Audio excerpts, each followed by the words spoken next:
السلام علیکم ورحمۃ اللہ وبرکاتہ۔ بسم اللہ الرحمن الرحیم، الحمدللہ والصلاة والسلام علی رسول اللہ وعلی آلہ واصحابہ اجمعین۔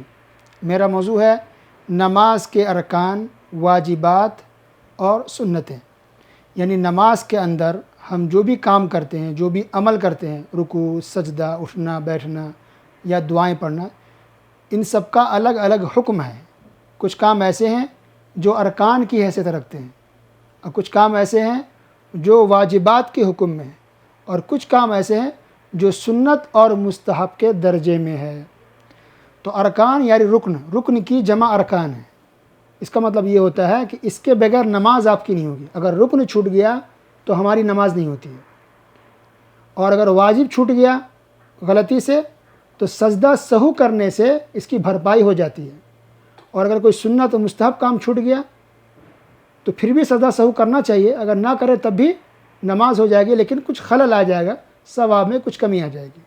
تو یہ ہے فرق، یہ جاننے کا کہ رکن کیا ہے، واجبات کیا ہے، اور سنت و مستحب کیا ہے، اور ان میں سے اگر کوئی چیز چھوٹ جائے تو اس کا کیا حکم ہوگا۔ تو رکن چھوٹ جائے نماز نہیں ہوگی، یہ یاد رکھیے۔ تو اگر انسان سے غلطی ہو جاتی ہے، رکن چھوٹتا ہے، تو اس کو وہ رکن جو چھوٹا ہے اس کو ادا کرنا پڑے گا، یعنی وہ کام کرنا پڑے گا آپ کو، اور پھر سجدہ سہو بھی کرنی پڑے گی، تب جا کے نماز ہوگی۔ اور اگر واجب جو چھوٹ جائے اور نماز میں کچھ آگے بڑھ گیا، واجب بھی چھوٹ گئے، تب اس کو دہرانے کی، پھر سے کرنے کی ضرورت نہیں ہے، صرف سجدہ سہو کر لیں تو کام چل جائے گا۔ اب آئیے دیکھتے ہیں کہ نماز کے ارکان کیا کیا ہیں، کتنے ہیں۔ تو نماز کے ارکان ٹوٹل 14 ہیں، 10 اور 4 14 ارکان ہیں نماز کے، 8 واجبات ہیں۔ تو ارکان اس طرح سے ہیں۔ نمبر 1 تکبیر تحریمہ، یعنی جب ہم نماز شروع کرتے ہیں اللہ اکبر یہ کہتے ہیں، اس کو کہتے ہیں تکبیر تحریمہ۔ تو یہ تکبیر تحریمہ یہ کہنا یہ نماز کے ارکان میں سے ہے۔ نمبر 2 کھڑے ہو کر کے نماز پڑھنا، کھڑے ہونا، لیکن اگر انسان بیمار ہے تو اس کے لیے چھوٹ ہے کہ بیٹھ جائے، لیکن بغیر عذر کے بیٹھ کے پڑھنا یہ صحیح نہیں ہے۔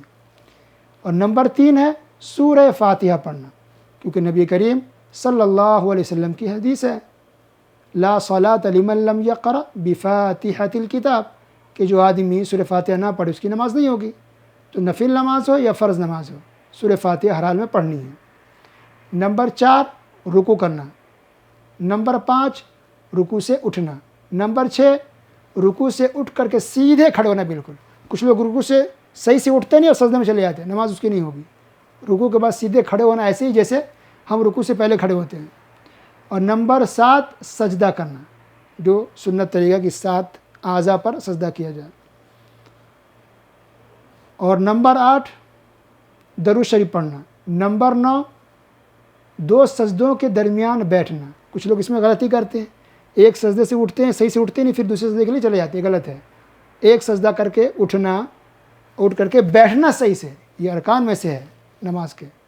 اطمینان سے بیٹھے، دعا پڑھے، پھر دوسرے سجدے کے لیے آپ اللہ اکبر کہہ کے سجدے میں جائیے۔ نمبر 10 اطمینان سے نماز پڑھنا، پورے نماز کو بالکل سکون سے اطمینان سے پڑھنا۔ اطمینان یہ نماز کے ارکان میں سے ایک رکن ہے۔ اس کا مطلب یہ ہوا کہ جو انسان جلد بازی سے اور جلدی سے تیزی کے ساتھ نماز پڑھتا ہے اس کی نماز نہیں ہوگی۔ نمبر 11 آخری تشہد، التحیات للہ والصلوات، جو آخری رکعت تشہد پڑھتے ہیں وہ ارکان میں سے ہے، اور جو پہلی تشہد ہوتی ہے 2 رکعت کے بعد وہ واجبات میں سے ہے۔ نمبر 12 کہ آخری تشہد پڑھنے کے لیے اور سلام پھیرنے کے لیے بیٹھنا، یعنی بیٹھ کر کے یہ کام کیا جائے۔ اور نمبر 13 دائیں بائیں سلام پھیرنا۔ اور نمبر 14 ان تمام ارکان کو ترتیب سے انجام دینا، یعنی پہلے کھڑا ہونا ہے، پھر رکوع ہے، پھر سجدہ ہے۔ اگر کوئی انسان پہلے سجدہ کر لے بعد میں رکوع کرے اس کی نماز نہیں ہوگی۔ اب آئیے واجبات کیا دیکھتے ہیں۔ واجبات ٹوٹل 8 ہیں نماز کے۔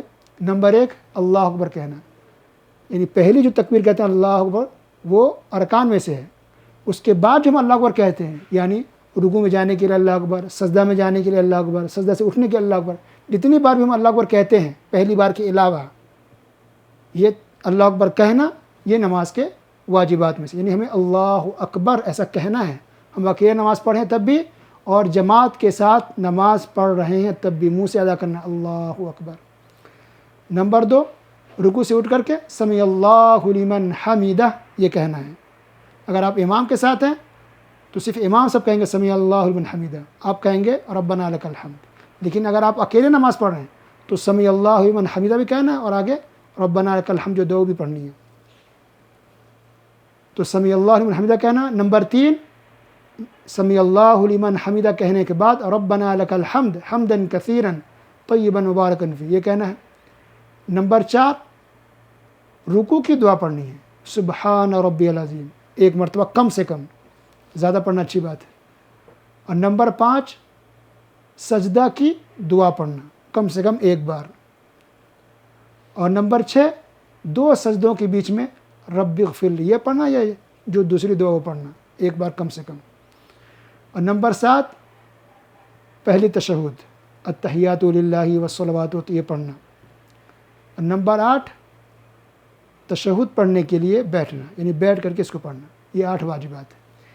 تو ارکان اور واجبات کے علاوہ جتنے بھی کام ہیں نماز کے اندر وہ سب سنت اور مستحب کے درجے میں ہیں، ٹھیک ہے۔ تو جو سنت اور مستحب ہے وہ 2 طرح کی ہیں، ایک تو قولی جس کو ہم بولتے ہیں ادا کرتے ہیں زبان سے، ایک ہے فعلی جس کو ہم عمل کرتے ہیں، ٹھیک ہے۔ تو جیسے ہم سورہ فاتحہ پڑھنے کے بعد ہم آمین کہتے ہیں، یہ کہنا ہے تو یہ قولی ہو گیا، اور جو ہم عمل کرتے ہیں وہ فعلی یعنی عملی سنت ہے۔ تو ارکان کو بھی ادا کرنا ہے، واجبات کو بھی ادا کرنا ہے، اور سنت اور مستحب کو بھی ادا کرنا ہے۔